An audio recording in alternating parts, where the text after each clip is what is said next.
wa la'allakum tashkurun. Dan di antara pokok itu ada yang sangat terkait erat antara ibadah dengan kehidupan kita, yaitu ibadah salat. Alhamdulillah kita telah bahas dari mulai pengertian salat, manfaat salat, cara salat, bacaan salat, hikmah salat sampai dengan kerukuan. Ya, mohon izin saya tidak harus mengulang supaya waktunya tidak habis untuk mengulang. Teman-teman yang baru bergabung nanti silahkan direview di musyawarah ya. Saya kira ada rekamannya. Sekarang kita lanjutkan pada bab berikutnya dengan waktu yang singkat sampai dengan ke zuhur nanti tentang pembahasan i'tidal. Bangkit pasca ruku, bagaimana caranya, apa bacaannya, dan apa hikmah i'tidal dalam kehidupan kita. Seperti sebelumnya telah kita bahas pada rakaat-rakaat atau gerakan-gerakan yang sebelumnya. Bab sekarang kita akan bahas tentang i'tidal. Bismillah. Saya mohon izin akan fokus pada bahasan karena waktu kita sangat terbatas. Mudah-mudahan nanti kita bisa sisakan sedikit untuk diskusi ya. Daerah ini biar saya saja ya. Jadi yang nerangkan saya, nulis saya, ngapus saya, nggak apa-apa. Antum di situ aja biar fokus. Memang mungkin sudah begini nasibnya. Allahu Akbar. Ya. Di Palembang begini juga, Tanah Kusir begini, nyampe ke sini gini juga. Sabar ya Allah. Ya. Oke, sudah mas, sudah. Memang biasa begitu dari dulu. Karena ini sahabat saya. Teruskan ya, baik yuk kita mulai. Saya tulis bahasa Arabnya i'tidal. Aspek yang kita bahas, satu caranya, yang kedua bacaannya, yang ketiga hikmahnya. Teman-teman masih ingat objektifnya? Saat kita akan memulai bahasan sholat di awal jumpa kita, saya tidak menginginkan apa yang diisyaratkan oleh Al-Quran, bahwa ada orang sholat tidak paham, tidak mengerti apa yang dibaca dan dilakukan dalam sholatnya. Masih ingat awal di jumpa kita? Kata Allah, ada sementara orang sholat bahkan tidak mengerti apa yang ia baca dan dia lakukan dalam sholatnya. Sehingga, satu, kekhusyuan tidak hadir dalam jiwanya karena tidak mengerti apa yang ia lakukan. Yang kedua, hasil dari sholat itu tidak berdampak pada kehidupan seperti orang dulu karena tidak mampu mengamalkan apa yang kerjakan. Orang sholat dulu jadi orang baik. Turun Quran surah 29 ayat 45. Orang sholat dulu jadi sukses. Turun Quran surah ke-23 ayat ke-1 sampai dengan ayat keduanya. Orang sholat dulu jadi mudah hidupnya. Rumah tangganya enak, kerjanya mudah, bahkan rezekinya mengalir kemudian bahkan dari sisi yang tidak dia duga. Turun Quran surah 65 ayat 2 sampai 3 di tafsir Al-Baqarah ayat 2 sampai 3. Orang sholat dulu tenang jiwanya. Bahkan saking tenangnya ada problem yang sangat dahsyat disikapi dengan muka yang berseri. Turunlah Quran surah ke-13 ayat ke-28. Jadi banyak hal. Bahkan orang sholat dulu mau minta doa apapun dipanjatkan dalam sholat. Sebelum selesai sholatnya jawaban sudah turun. Turun Quran surah ketiga ayat 38 sampai 39. Kenapa dulu ada orang sholat jadi baik, orang sekarang sholat tidak mendapatkan kebaikannya? Kenapa dulu ada orang sholat ringan, tenang hatinya. Orang sekarang sholat, dalam sholat pun masih gelisah. Kenapa orang dulu kemudian sholat, mudah aktivitasnya. Kenapa orang sekarang makin banyak sholatnya, makin susah aktivitasnya. Apa yang salah? Landasan berpikirnya adalah, pertama, bukan sekedar dia tidak menunaikan sholatnya dengan baik dari segi caranya. Bukan sekedar bacaannya belum sempurna, tapi kebanyakan tidak menggali hikmahnya dan tidak mengaktualisasikan bacaan dan cara sholatnya dalam kehidupan. Jadi 3 aspek ini yang coba kita kaji dalam setiap turunan bahasan kita. Masuk pada i'tidal. Yuk kita mulai. Mohon izin seperti biasa, teman-teman ada yang mau bantu saya? Satu orang, ikhwan? Siapa saja boleh? Ya boleh. Boleh 2 orang juga, nggak ada masalah. Ya. Bismillah. Satu-satu, ya. Baik.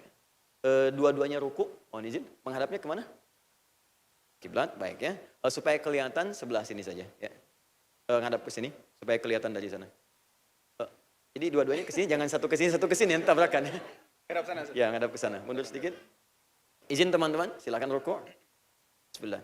Maaf ya, dia untuk sedikit perbandingan. Ya, Masya Allah dua-duanya sudah baik, Masih ingat yang saya sampaikan dulu? Untuk posisi rukuk. Dalam rukuk pertama, punggungnya lurus. Ya, sampai dengan kepala, yang dua-duanya sudah baik. Masya Allah. Kemudian yang kedua, untuk mendapatkan posisi yang seperti ini, tangan ini, ya tangan di bagian telapaknya itu menekan ke siku, ke lutut, maaf. Jadi tidak terlampau tinggi ke atas, naikkan ke atas Mas Dud. Ini kalau ke atas naik ke paha sedikit, ini pasti akan naik ke atas punggung. Jelas ya? Kalau diturunkan di bawah lutut, turun sedikit ke bawah, ini pasti akan curam ke bawah. Di posisi yang paling ideal adalah tekan di lutut. Jelas? Yang kedua, ketika ini ditekan, itu pasti kemudian di belakangnya ada tegangan di sini.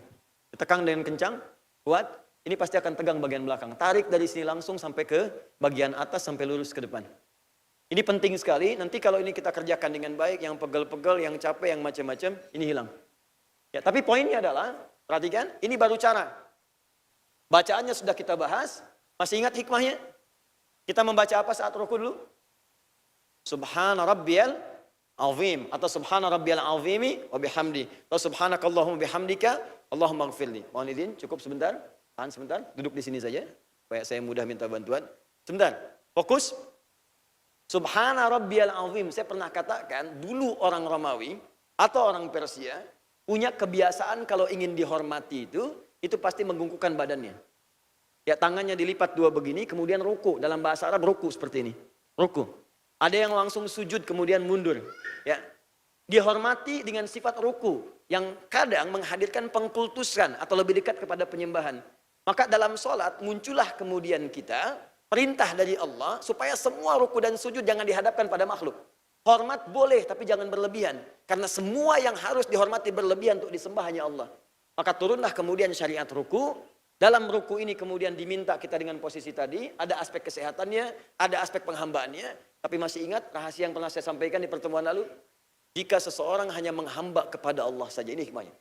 Jika seseorang hanya menghamba kepada Allah saja. Dan tidak pernah menghambakan diri kepada makhluk. Semuanya sama dalam pergaulan, menghormati sewajarnya dan hanya menghamba kepada Allah. Lalu dia katakan, Subhana Rabbiyal Azim. Semua yang dahsyat, yang agung, yang azim, hanya Allah saja. Jangan pernah pertuhankan pekerjaan. Jangan pernah pertuhankan rating.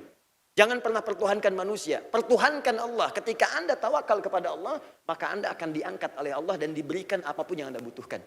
Itulah sebabnya ketika seseorang ruku dengan benar, maka diangkatlah posisinya oleh Allah dalam kehidupannya. Bangunlah dia. Bangunlah dia, bangkitlah dia. Begitu Anda ruku, dibangkitkan oleh Allah Subhanahu wa taala untuk memohon kepada Allah apapun yang dia inginkan dalam kehidupannya. Paham? Jelas sampai sini? Baik, sebentar.